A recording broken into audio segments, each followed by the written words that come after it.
અને એક મહત્વપૂર્ણ સમાચારથી શરૂઆત કરીએ તો ઉત્તર ગુજરાત બાદ હવે સૌરાષ્ટ્ર કોંગ્રેસમાં ભડકો થયો છે। કોંગ્રેસમાં રાજીનામાનો સિલસિલો યથાવત રહેવાના એંધાણ જોવા મળી રહ્યા છે।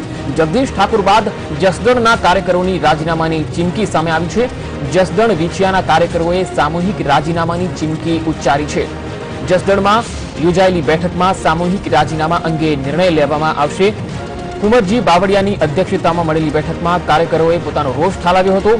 સૌરાષ્ટ્રની વિધાનસભા બેઠકોની મોઢવાડિયાને સોંપાઈ છે જવાબદારી। મોઢવાડિયાને જવાબદારી સોંપાતા કોળી પાટીદાર કાર્યકર્તાઓમાં રોષ જોવા મળી રહ્યો છે। સમાજના મોટા નેતાઓની અવગણના થવાથી નારાજગી જોવા મળી રહી છે।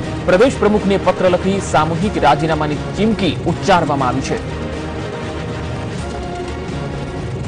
તો સૌરાષ્ટ્રમાં કોંગ્રેસમાં ભડકો જોવા મળી રહ્યો છે। ખાસ કરીને કાર્યકર્તાઓ જે છે તેઓમાં નારાજગી જોવા મળી રહી છે। જે સિનિયર નેતાઓ છે તેમની અવગણના થતી હોવાનો આરોપ થઈ રહ્યો છે અને આગામી દિવસોમાં કોંગ્રેસમાં રાજીનામાનો દોર શરૂ થાય તેવી શક્યતા છે। જગદીશ ઠાકોરે જે રીતે રાજીનામું આપ્યું ત્યારબાદ હજુ પણ રાજીનામાનો આ સિલસિલો યથાવત રહે તેવી શક્યતા જોવાઈ રહી છે। સમાજના મોટા નેતાઓ પક્ષથી નારાજ હોવાની વાત સામે આવી રહી છે। પ્રદેશ પ્રમુખને પત્ર લખીને સામૂહિક રાજીનામાની ચીમકી આપવામાં આવશે। ખાસ કરીને સૌરાષ્ટ્ર અને રાજકોટમાં જે કાર્યકર્તાઓ છે કોંગ્રેસના તેઓ નારાજ જોવા મળી રહ્યા છે। તો ઉત્તર ગુજરાત બાદ હવે સૌરાષ્ટ્ર કોંગ્રેસમાં પણ ભડકો જોવા મળી રહ્યો છે। કોંગ્રેસમાં રાજીનામાનો સિલસિલો યથાવત રહેવાના એંધાણ છે।